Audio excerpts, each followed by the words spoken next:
Hello, everyone, and welcome to the 11th episode of Short Stories in Italian for Beginners.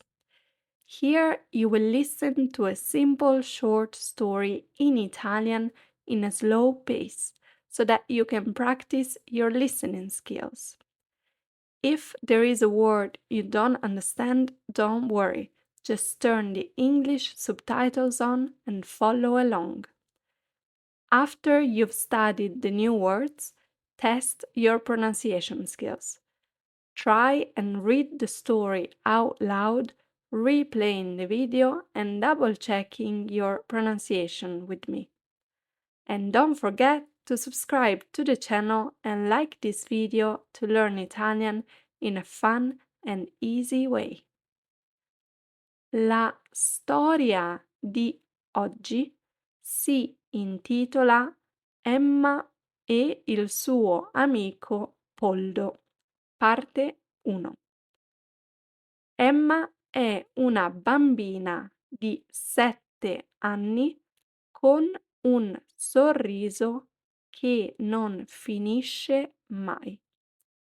Il suo migliore amico è Poldo, un cane dal pelo arruffato e dagli occhi dolci, che vive con lei in una piccola casa ai margini di un bosco.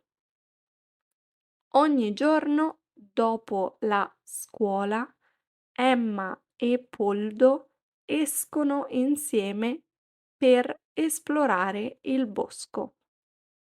Un pomeriggio, però, il vento soffia forte e strano, come se volesse farli andare in una direzione precisa.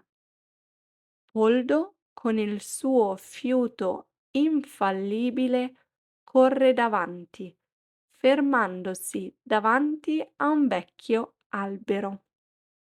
Cosa c'è, Poldo? Chiede Emma, curiosa. Poldo abbaia e gratta la corteccia dell'albero, come se volesse farle capire qualcosa. Emma, un po' titubante, si inginocchia e guarda meglio.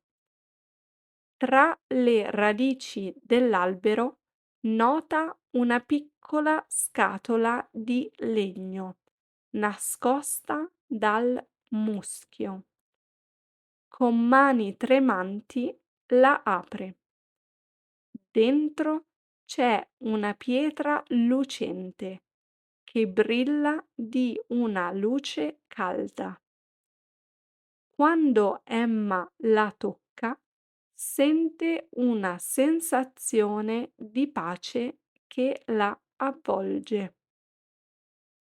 Poldo abbaia, quasi come se capisse che qualcosa di straordinario sta accadendo.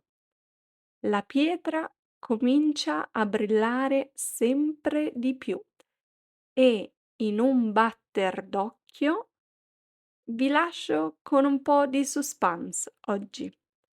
La storia di Emma e Poldo continua nella prossima storia. Quindi guardate il prossimo video della serie per scoprire che cosa succede.